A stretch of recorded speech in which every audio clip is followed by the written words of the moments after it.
તમે જાણો છો કે આદિવાસી સમાજની તો આઝાદીના 78 વર્ષ થયા, અનેકો પ્રશ્નો પડતર છે. ઘણા રાજનેતાઓ ભૂતકાળમાં જે હતા એઓ પણ ઘણા લડ્યા, જે તે સમયે જેમણે પણ જેટલા પ્રયાસો કર્યા બધા જ લડ્યા. આજે અમને ધારાસભ્ય તરીકેની જવાબદારી છે, અમે પણ અમારા પ્રયાસો કરતા હોઈએ છીએ. પણ આટલો મોટો આપણો સમાજ ગુજરાતમાં વસે છે, 15% જેટલો. આપણો વિસ્તાર પણ એકદમ 92-95% આદિવાસી વિસ્તાર છે. છતાં આપણી અંદરની વિવાદો હોય, વિખવાદો હોય, તેના લીધે આપણે કોઈ પણ નાની મોટી આદિવાસી સમાજની લડત હોય કે મુદ્દા હોય આપણે ભેગા નથી થઈ શકતા. આજે પણ મેં કોઈ મુદ્દે લડવા ઉતરું તો ઘણા લોકોને એમ થાય કે ના, આ તો આમ આદમી પાર્ટીના ધારાસભ્ય છે, તો આમ આદમી પાર્ટી વાળા લડે છે, લડવા દો. ક્યારેક કોઈ કોંગ્રેસ વાળા લડે ત્યારે બીજી પાર્ટી વાળા કહે કે ના, એ તો કોંગ્રેસ વાળા લડે છે, એમને લડવા દો. ક્યારેક કોઈ બીટીપી વાળા લડે તો બીજાને થાય કે તો બીટીપી વાળા લડે છે, લડવા દો. ક્યારેક ભાજપ વાળા. એટલે આપણે બધા પક્ષ પાર્ટીઓમાં વેચાયેલા છે. ગામમાં પણ 3-4 પાર્ટીઓ ચાલે. ગામમાં પણ કોઈ સરપંચ હોય, 3 સરપંચ હોય તો 3 સરપંચના સભ્ય હોય. સાથે સાથે હવે તો જુવાનીઓએ પણ પાર્ટીઓ બનાવવાની ચાલુ કરી દીધી છે. કોઈ કે હું તો ડેવિલ રાઇડ વાળો છું, કોઈ કે મેં 46 વાળો છું, કોઈ કે અમે આ ગ્રુપ વાળા છે. ચાલુ છે કે નથી ચાલતું? એટલે કોઈમાં કોઈ જગ્યાએ રજૂઆત કરવા માટેની આપણામાં એકતા નથી.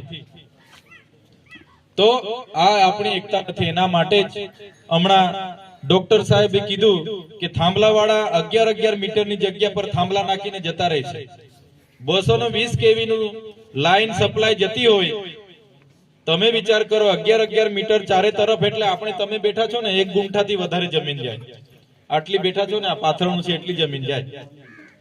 તો આપણે જ્યારે ખેતીવાડીની લાઇટ કનેક્શન લેવા જઈએ છીએ, મારા ખેડૂતોને યાદ હશે કે ખેતીવાડીની લાઇટ કનેક્શન લેવા જઈએ એટલે જીબી વાળા કટિયામાં કેટલા નામ છે બધાની સહમતિ લઈ આવો માંગે છે ને આપણી પાસે. કોઈ મરણ હોય તો એનો મરણનો દાખલો, એના વારસદારની પણ સહમતિ આમાં લઈ આવો. તો આપણી લાઈન ખેંચવા માટે બધાની સહમતિ માંગે આ લોકો. અને આપણા ખેતરમાંથી એમની લાઈન જાય તો કોઈની સહમતિ વગર બારોબાર નાખી દે, તે ચાલે? ચાલે કે ના ચાલે? એમણે પૂછવું પડે. પહેલા તો ગ્રામ પંચાયતમાં આવવું પડે, સરપંચને વિશ્વાસમાં લેવા પડે, સરપંચને પૂછવું પડે કે આ ખેડૂત કોણ છે, એમને સમજાવવા પડે અને ખેડૂતને કહેવું પડે કે ભાઈ તમારા ખેતરમાંથી થાંભલો જ્યાં રોપવાના છે ત્યાં 11 મીટરની જગ્યા છે, એની આટલી વળતર અમે આપીશું. જે લાઈન વચ્ચેથી જાય છે, લાઈનના પણ પૈસા મળે છે, લાઈનના પણ પૈસાના હકદાર ખેડૂત છે. કેમ કે જ્યાંથી તમારી લાઈનના વાયરો જાય ને, ત્યાં તમે ભવિષ્યમાં ક્યારે એને કરાવવા જાવ, વેચવા જાવ, એની પરમિશન નથી. એ જમીન તમે વેચી પણ ના શકો, ભાડે પણ ના આપી શકો, અને તમારી વેચાણ દસ્તાવેજ પણ ના થાય ને એને બી ના થાય. આ તો આખી જિંદગી માટે થઈ ગયું. પેઢીઓ માટે આ એક જ લાઈન નાખી દીધી એટલે પેઢી માટે આપણે તો તકલીફમાં મુકાઈ ગયા.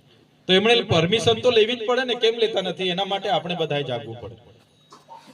તમે બધા વિડીયો મારા જોતા હશો, જોવ છો ને? વિડીયો જોવ છો. અમને બી શોખ નથી આ લોકો સાથે લડવા માટે. અમે બી સવારે નીકળીએ ને તો અમને બી થાય કે યાર હું આ લોકો સાથે બધા હાથે લડ્યા કરવાનું થાય કે નહીં થાય? પણ આવા જ અધિકારીઓનું એટલા હદે રાજ ચાલે છે. તમને એક નમૂનો ખાલી આપો આપણા વિસ્તારનો. અધિકારી રાજ આખા ગુજરાતમાં ચાલે છે. કોઈ નેતાનું નહીં માનવાનું, કોઈ સરકાર નહીં માનવાનું. એટલા હદે અધિકારીઓ રાજ ચાલે કે કઈ આવેદન આપવા જઈએ, નિવેદન કરવા જઈએ, રજૂઆત કરવા જઈએ એટલે પોલીસને ઢાળ બનાવી દે ને પોલીસ કાયદો વ્યવસ્થા જાળવવાની જગ્યાએ આપણી સાથે ઘર્ષણમાં ઉતરે. નહીં તો આપણને કાં શોખ છે એમની હાથે ઉઠી બેઠા કે લડાવવાનો? ત્યારે જે અધિકારીઓ છે, અમારા જેવા ચૂંટાયેલા પદાધિકારીઓનો અને અધિકારીઓનો, તલાટી હોય, કલેક્ટર હોય, એસપી હોય, ડીડીઓ હોય, પીએસઆઈ હોય, પીઆઈ હોય કે કોઈ પણ અધિકારી હોય, બધાનો પગાર તમે લોકો આપો છો. અમે તમારા સેવક છે, અમે તમારા નોકર છે. હું પણ ઘરેથી નીકળું ને સવારે 5 વખત મગજમાં વિચાર કરું કે આપણે પ્રજાના નોકર છે, આપણે કોઈ દિવસે કોઈ પ્રજાને 2 શબ્દ વધારે ના બોલાય. એવી રીતના અધિકારીઓએ પણ વિચારવું જોઈએ. તો અધિકારીઓ આજે સાહેબ બની ગયા છે. તમને એક દાખલો આપું તમારા વિસ્તારનો. આપણે આ કોલવાણ થી જાવલી જતો રોડ, સેલાંબાથી ખુદ મુખ્યમંત્રી જાવલી આવીને એમણે જાહેરાત કરી હતી. કદાચ તમને યાદ હોય કે નહીં હોય, યાદ છે ને બધાને? મુખ્યમંત્રી એટલે ગુજરાતના રાજા ભૂપેન્દ્રભાઈ પટેલ આપણા વિસ્તારમાં આવીને એમણે જાહેરાત કરી જાહેર કાર્યક્રમમાં જાહેર મંચ પરથી કે તમારા આ જાવલી સેલાંબાથી જાવલીનો રોડ હું મંજૂર કરું છું, એ રોડનું કામ હમણાં થઈ જશે. પણ આ અધિકારીઓનું રાજ તમે જોઈ લો કેટલા હદે છે. એક મુખ્યમંત્રીનું કહેલું પણ નથી માનતા એ લોકો. આજે રોડ બન્યો છે ભાઈ, મુખ્યમંત્રી કહી ગયા રોડ બન્યો 2 વર્ષ થઈ ગયા, બની ગયો. એના બાદ તો મેં પોતે 2 વાર લેટરો લખ્યા, જિલ્લા સંકલનમાં અમે બધાએ પ્રશ્નો ઉઠાવ્યો. મેં પોતે એકવાર મુખ્યમંત્રીને જઈને મળી આવ્યો કે રસ્તો બહુ ખરાબ છે, અનેક વાર લોકોના પ્રશ્નો આવે છે, રોડ મહારાષ્ટ્રને જોડતો રોડ છે.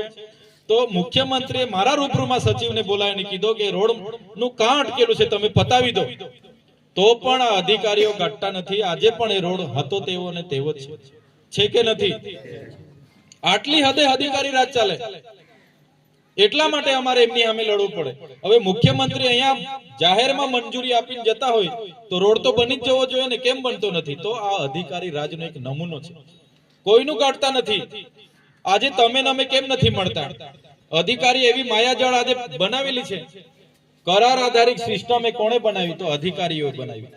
આરોગ્યમાં કરાર આધારિત, શિક્ષણમાં કરાર આધારિત, તમામ ક્ષેત્રે કરાર આધારિત. તમે આજે જોઈ લો, જે આધાર કાર્ડ સરકારે આપ્યા છે, જે રેશન કાર્ડ સરકારે આપ્યા, કટિયામાં નામ આપણું હોય એટલે આપણે ખેડૂત તરીકે આપણે પૂરું થઈ જાય. કટિયામાં નામ આવી ગયું એટલે આપણે ખેડૂત. છતાં અધિકારી કેવી માયાજાળ બનાવે છે. આપણા લોકોને ક્યારે નવરા નહીં રાખવાના. આપણા લોકો નવરા પડી જાય એટલે રોજગારી માંગે, ભાઈ અમને રોજગારી આપો, નોકરી આપો, અમારે ત્યાં શિક્ષક નથી, શિક્ષક મૂકી આપો, અમારે ત્યાં રસ્તો નથી, આરો રસ્તો બનાવી આપો, કપાસનો ભાવ હારો આપો, તુવેરનો ભાવ હારો આપો. આપણે નવરા હોય તો સરકાર અમે બોલીએ ને. એટલે સરકારે જોયું કે આ પબ્લિકને નવરા નથી રાખવાના.